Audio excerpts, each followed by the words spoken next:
Hello horror geeks and freaks. Today in this video we're gonna go back to the past and take a look at Friday the 13th, specifically Jason Voorhees and how his look changed over the years. Aesthetics in movies is something that's always fascinated me, especially character design. So in this video we're gonna go over all the details that were changed in Jason Voorhees' look.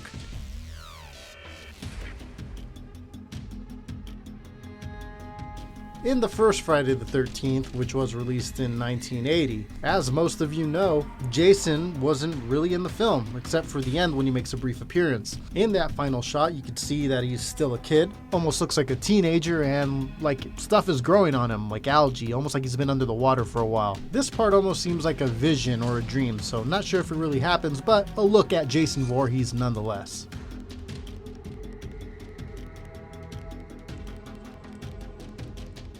Things changed in the second movie. Now Jason was the main killer of the film, but he didn't have his iconic look yet. He is an adult in this one, and he is wearing what appears to be overalls and a button-up plaid shirt. Most importantly, he is not wearing his iconic hockey mask, but instead in this version, he wears a burlap sack with just one hole on one of the eyes. I always associated the Jason breathing with the hockey mask, almost like his breath is coming through the little holes, but the breathing does also take place in this movie. An ongoing trend in these movies was that they remove his mask to show his face, and each time this happens, the look of his face changes. In this version, he has a lot of hair and he's growing a beard, and his face can be seen as disfigured, but overall he kind of just looks like a lumberjack. But in future movies, this changes.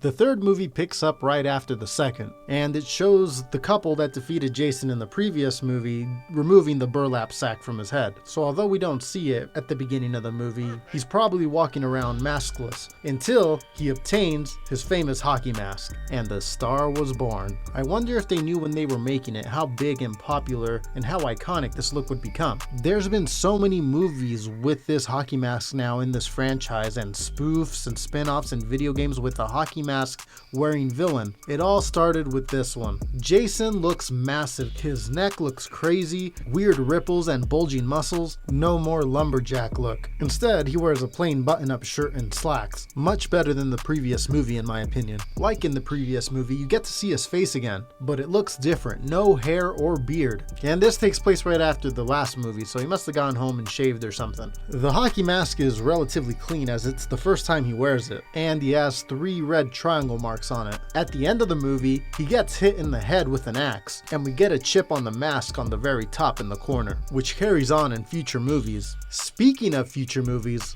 let's take a look at how his look changed.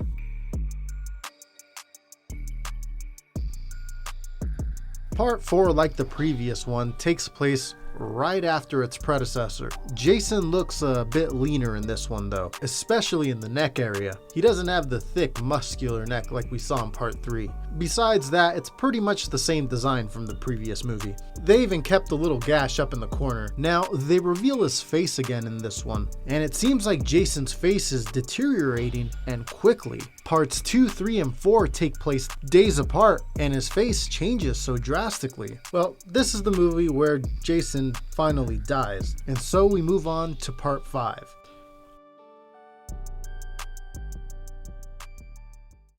In part 5, the character we think is Jason gets a little bit of a makeover. This copycat killer wears an outfit that's like Jason, but not quite. He wears a hockey mask, but instead of the red triangles on the face, he has blue ones. And instead of a button-up shirt and slacks, he wears a full-body jumpsuit, almost like something a mechanic would wear. This one is my least favorite out of the movies, and I find myself skipping it when I marathon them all. It doesn't feel right without a Voorhees there. But that's just me. Let's move on to part 6.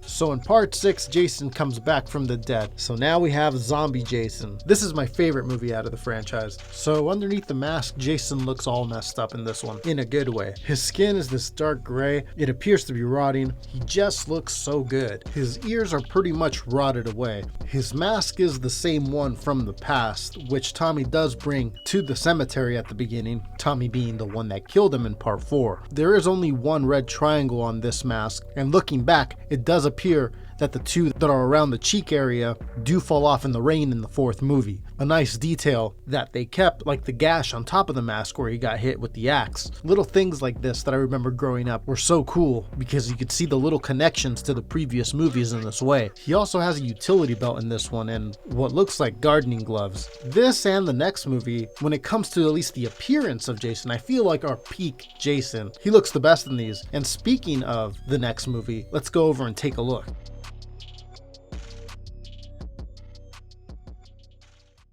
So at the end of part 6, Jason gets chained down to the bottom of the lake. Mandy's been sitting down there for a while, and in part 7, a girl named Tina, using her telekinetic powers, accidentally releases Jason. The chain that he had around his neck, he ends up keeping throughout the movie. It's now part of the design. I always thought that was kind of cool, like, dang, this guy is such a zombie now that he doesn't even realize that he's wearing it. He's just a walking killing machine at this point. Being at the bottom of the lake for that long, he's rotted further at this point. In my opinion, this version of Jason looks really great. It's one of the top ones, if not the top. The shot of his back when he's getting out of the lake looks so great. Look at that. The attention to detail is awesome. You can see his ribs and his back and his spine. It looks fantastic. His mask still has the gash from when he got hit with the axe in the third movie. The side of the mask by his jaw is broken away, probably from when he got hit with the boat propeller in the last movie. I love how they keep adding new things to the design that carry over into the next movie. You can actually see his teeth exposed on the side of the face, which just looks creepy.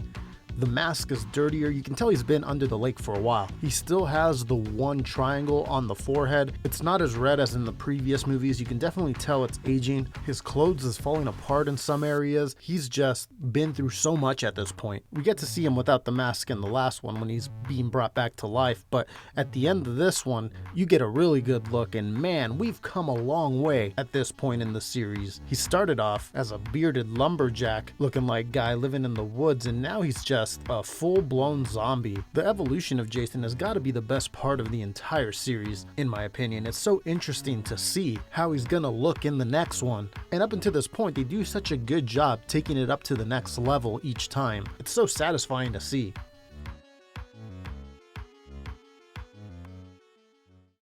Friday the 13th Part 8, Jason Takes Manhattan. I feel like this is where the series lost a little bit of its soul. At least for the time, I feel like the series up until this point took itself pretty seriously, with some goofs and stuff here and there, but this one just falls off the rails completely, and sometimes it feels like a parody of itself. Jason's designs from the beginning of the series up into Part 7 seem to be getting better and better each time. This was the first time that I actually felt like it declined. The design is similar to the one of Part 7, but without the cool details. The dark gray color of his skin deteriorating is gone. He gets a new mask from a couple that are out on their boat since the last one was broken in the previous movie. And this new one looks similar to his old one. Now he has 3 triangles again, but there's a gash there on the top that looks like the gash he got from Part 3 of the series, so it's a weird coincidence, but I think it was just part of the design that they wanted to keep. But it doesn't really make sense. And the apparel that he's wearing isn't the same anymore. The ribs aren't exposed on the back. It's not really falling apart like the last one. And I remember even thinking as a kid, something was wrong and would never really be the same. Jason Voorhees had become a pop culture figure that was so big that now, even in his own movies, started to come off as a parody. And he was no longer the fear-inducing force of nature that he once was. Could this have been prevented? To be honest, I don't know.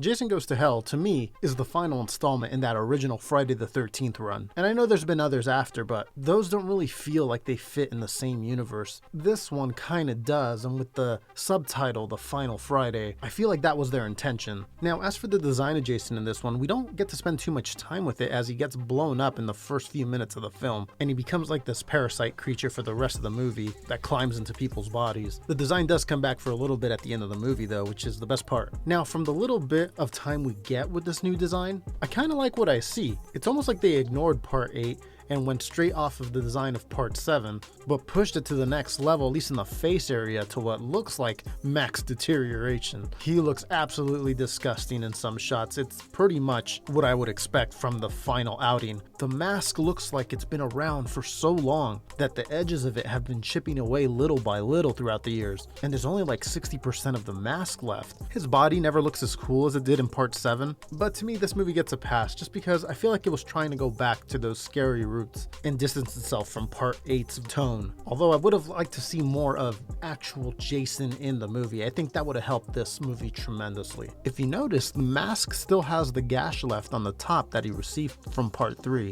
an element that they just kept throughout the entire series, which I think is pretty cool. Also, the mask went back to just having one red triangle in the center. He's got long straggly hair and weird patches throughout his head, which I'm not sure if it was intentional, but it kind of seems like an homage to his original look in part 2 when he looked like a lumberjack. But yeah, that's pretty much it. After this, Jason gets pulled to hell, and to me at the time when this came out, it was over. That was it. Jason was gone. Let's briefly talk about the stuff that happened after this though.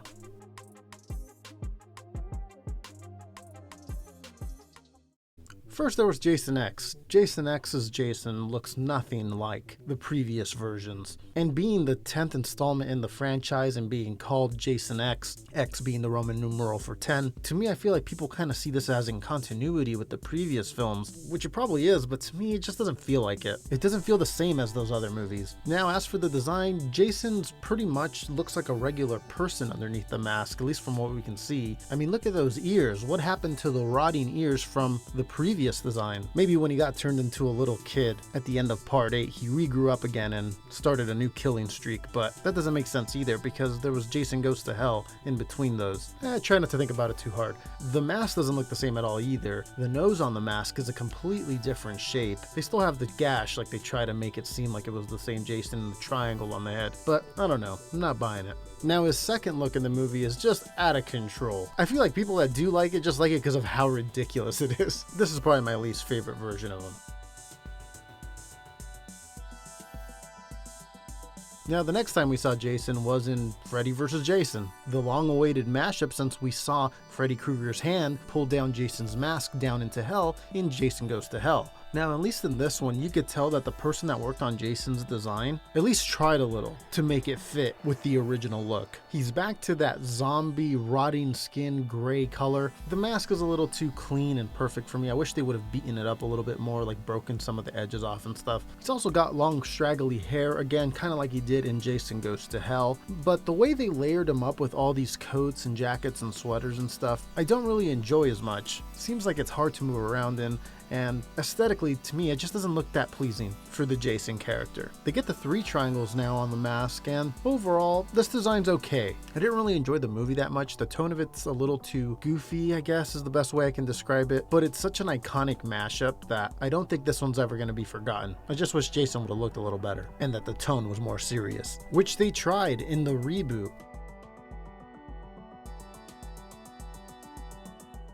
So, there's the Friday the 13th reboot from 2009. I feel like this is the closest they've come to making Jason scary again. Some things I think they messed up on. I feel like the human characters are a little unbelievable, which the old movies kind of have that problem too, but I feel like at the time they came out, it was less of a problem. I feel like nowadays the acting has to be solid, like the Halloween reboot they did. I also don't like how they show too much of what Jason does behind the scenes, like where he takes the bodies, what he does with them, what curtains he's picking out for his kitchen. I didn't really like all that. The mystery of Jason is what makes him cool. It's always been that way with him. He's kind of like Jaws. You hear his breathing, you see his point of views, kind of how we see the fin, and then all of a sudden he pops up and grabs his victims, and it's scary. I feel like they were really trying to leatherface Jason in this, with seeing the ins and outs of his sick things that he does, which works for that character, but Jason's a completely different animal.